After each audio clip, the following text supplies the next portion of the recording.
Саламатсыздарбы, урматтуу Ош ТВ телеканалынын көрүүчүлөрү, назарыңыздарда кайрадан имидж көрсөтүүсү жана кызматыңыздарда мен Бегимай Табалдиева. Кутмандуу кечиңиздер менен. Барыңыздарга белгилүү болгондой, биздин көрсөтүү бир гана айымдарга арналган. Биз чыгарылышыбызда айымдардын түрдүү тагдырларын чагылдырып, андан соң алардын көңүлүн бир аз көтөрүп, сулуулук тартуулап келебиз. Негизи эле жашоодо адамдарга түрдүүчө сыноолор берилет. Ал сыноону айтып коюшат эң сабырдуу жана күчтүү адамдарга гана берет деп. Бүгүн да бизге өзгөчө назик, өзгөчө сулуу коногубуз келип отурат. Эктираз айым, саламатсызбы? Биздин студияга куш келипсиз.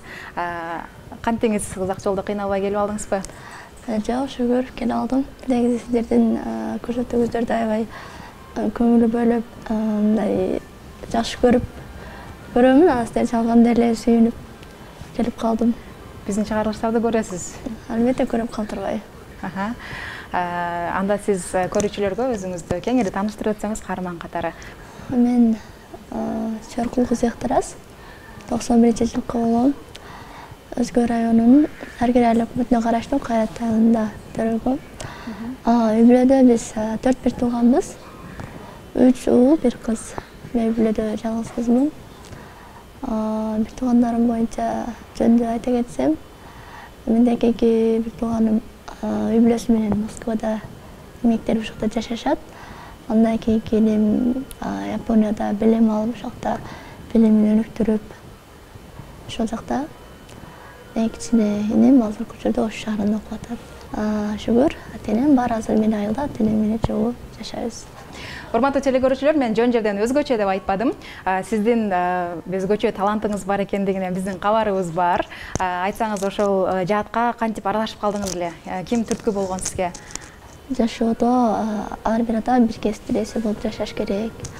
Ал мен ден соолугума байланыштуу билим алып, жогорку окуу жайга тапшырып, бир кесиптин ээси болуу ден соолугум тоскоол болуп, анан апам үйдө билимден артта калып кетпей деп, апам билим берип, апам окуткан, негизи апам колунан билим алдым. Сиздин сабаттуулугуңуздун ачылышы апаңыздын чоң жардамынан? Апам акындык өнөрдө дагы мага апам жардам берип. Апаңыз да ыр жазат? Жок, апам ыр жазбайт. Негизи апам бир аз чыгармачылыкка кызыгат. Ошон үчүн сен бир кесиптин ээси болушуң керек кызым.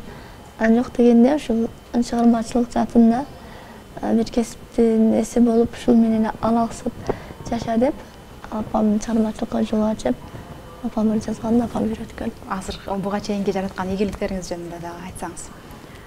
Сиз менен кечээ телефон аркылуу сүйлөшкөндө бир сыйра маалымат алдым. Китептерди жарат. Мен 2014-жылы эң алгачкы эле Шола деген китебимди чыгаргам. Андан бир жыл өтүп эле 2015-жылы экинчи кыратым бар деген китебим жарык көрдү. Азыркы учурда 3-чү китептин үстүндө иштеп атам. Андан сырткары ушул чектелгендер арасында болуп өткөн сынактарга катышып алдыңкы орундарды, гран-прилерди жеңип келгем. Ошол. Сиздин китеп чыгарышыңызга ким жардам берет? Мен китеп чыгарышыма мен өзүм атам демөөрчү болуп, атам тарабынан китептерим жарык көрүп чыгып атат. Анда сиздин үй бүлөңүздүн атаңыз, апаңыз тарабынан колдоо аябай жогору даражада экен. Албетте, адам бир кыйын күнгө кабылганда эң биринчи ал жакын адамдарына таянат. Ал адамга колдоо көрсөткөн дагы бул эң биринчи жакын инсандары. Шүгүр мага ата-энем, ошол бир туугандарым, мен бир туугандарым дагы мектептен алган билимин мектепте келип сөзсүз менен бөлүшчү. Эже бүгүн мына сабакты өттүк, бүгүн мынаны үйрөндүк, же болбосо Алкулов Султановдун китептерин окудук деп китептен алып келип мага билимин бөлүшөт эле алар.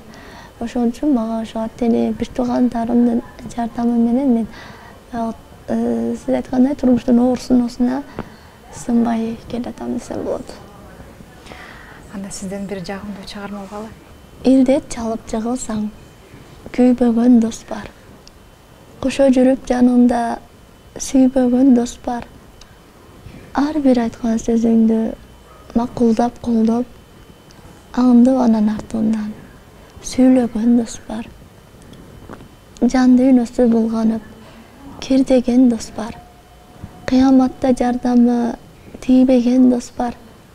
Жардам сурап келгенде эшигин кагып, береби деп алганын тилдеген дос бар. Колдоп дайым ишиңе чуркаган дос бар. Ушак айын душманды укпаган дос бар.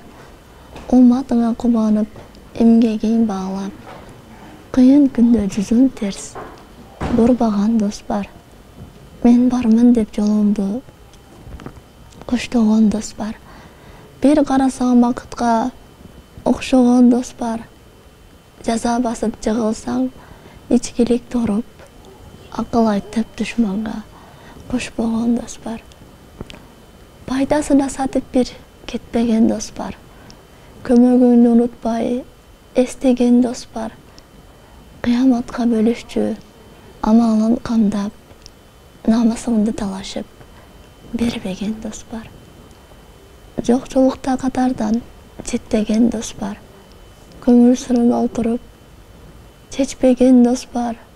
Достор менен кээ бири жашоосун кооздоп, тирүүлүктүн баркына жетпеген дос бар. Аны биз эң биринчилерден болуп күбө болдук да бул чыгармага. Ооба, албетте, жаңы жазган чыгарма. Айтсаңыз, сиздин чыгармаларыңыздын кандай мааниде көбүрөөк басым жасайсыз? Мен негизи жашоо турмуштан алып жазганга аракет кылам. Анан дагы акыркы учурларда ошол окурмандардын суроолору боюнча көбүрөөк жазып атам. Негизи жашоо турмуштан алып, мен жасап эмес, жашап жазганды жакшы көрөм. Жандуу чыгат чыгарма.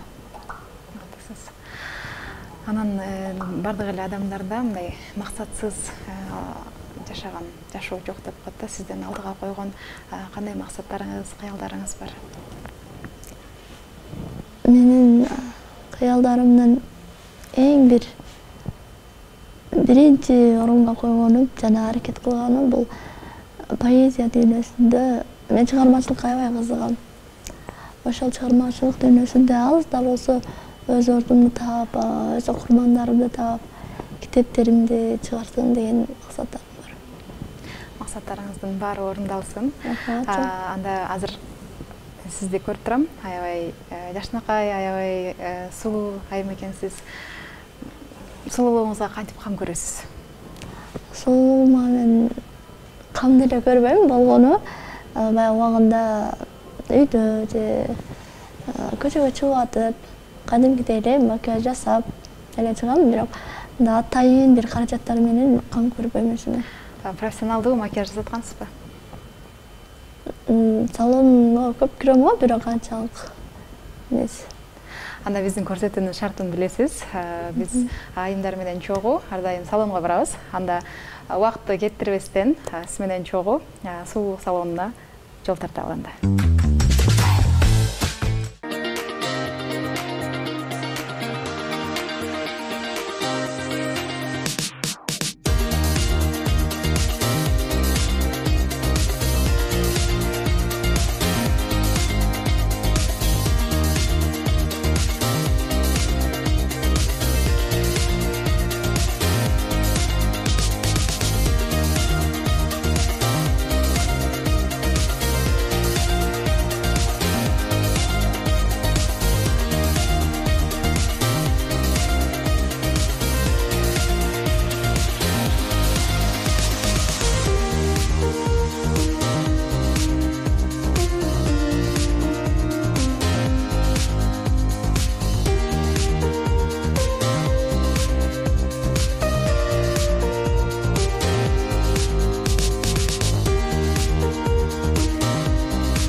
Имидж көрсөтүүсүнүн кезектеги каарманы Эхтираз айымдын толук образы даяр болду. Азыр сиздер менен чогуу көрөлү. Кандайсыздар? Эхтираз эже, таптакыр башкача болуп кетипсиз, ачылып кетипсиз. Бүгүнкү образыңыз өзгөчө, сонун. Айтсаңыз өзүңүзгө жактыбы? Негизи мага көп салондорго кирем, бирок макияждар жага бербейт да мага. Ошон үчүн акыркы учурлар дейт өзүм эле макияж жасалат элем. Бирок бүгүнкү макияж, бүгүнкү образ мага аябай жакты. Ошол мен азыр салонунда чоң ыраазычылыгымды билдирем. Алла ыраазы болсо баарыңыздардан, сенден, силерден, баарыңардан. Чындыгында биздин көрсөтүүнүн эң негизги тапшырмасы, эң негизги күчү бул жактын колунда. Ушул сулуулуктун жаратуучусунан сурайлычы, биздин бүгүнкү каарманыбызга кандай образ жараттыңыз? Бүгүнкү каарманыбызга биз эстетический макияж жасадык, вечерний стилде. Анан кийин нежный оттеноктор менен боёдук. Анан өзүнө дагы аябай сонун жарашты. Главное өзүнө жакты. Бул жерде сиздерге чоң ыраазычылык билдиребиз. Колуңарга береке. Ушундай сулуу айымдын кучагында сөзсүз түрдө гүл болушу керек. Ушул гүл да сиздин сулуулугуңузга сулуулук кошуп турсун. Биздин көрсөтүүнүн эстелик катары кабыл алыңыз. Чоң рахмат. Айтсаңыз, биз бир кыргыз айымын, жөнөкөй бир кыргыз айымын көңүлүн көтөрө алдыкпы? Албетте, 100% көтөрө алдыңыздар. Бар болуңуздар.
Ушундай жагымдуу маанайда имидж көрсөтүүсүн жыйынтыктап жатып, мен эмнени айткым келет. Урматтуу айымдар, сиздер эч качан өз максатыңыздардан артка кайтпаңыздар. Эч качан артка кылчайбаңыздар. Анткени бардык нерсе сиздердин колуңуздарда. Имидж көрсөтүүсү ар дайым сиздер менен бирге, ар дайым сиздерге эшиги ачык. Мен болгону сиздер менен бир жумага коштошом. Кийинки чыгарылышта амандашканча сак саламатта туруңуздар.